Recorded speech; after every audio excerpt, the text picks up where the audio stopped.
ముఖ్యంగా మేషరాశి వారి జాతకంలో 2 గవ్వలు పడ్డాయండి. చంద్రమహర్దశ గవ్వలు పడ్డాయండి. చంద్రమహర్దశ గవ్వలంటే మాత్రం తల్లి తరపు వారి నుంచి చాలా వరకు మంచిగా ఉంటుందండి. వివాహం అయిన వారు కావచ్చు, వివాహం కాని వారు కావచ్చు, స్త్రీలు కావచ్చు, పురుషులు కావచ్చు. కానీ తల్లి ప్రేమ చాలా వరకు సహకారం ఉంటుంది. అలాగే స్త్రీ సహకారం ఉంటుంది. అలాగే స్త్రీలకు కూడా మాత్రం స్త్రీ సహకారం ఉంటుంది. పురుషులలో కూడా స్త్రీ సహకారం ఉంటుంది. చంద్రమహర్దశ అంటే మాత్రం ఆలోచన శక్తి అధికం ఉంటుందండి వారి పేరు మీద. అనుకున్నది సాధించేదాకా వదిలిపెట్టరు. ఎటువంటి సమస్య అయినా సరే తీర్చుకునే యోగం ఉంటుంది.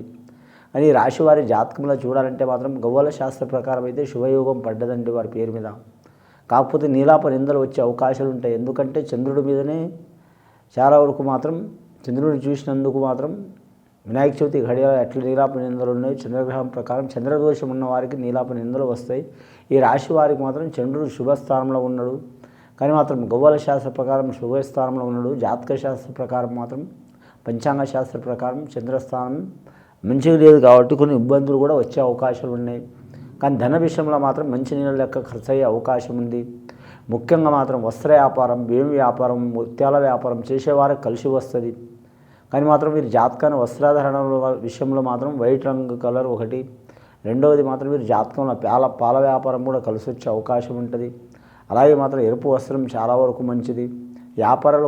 వ్యాపారస్తులకు తిరుగు ఉండదు.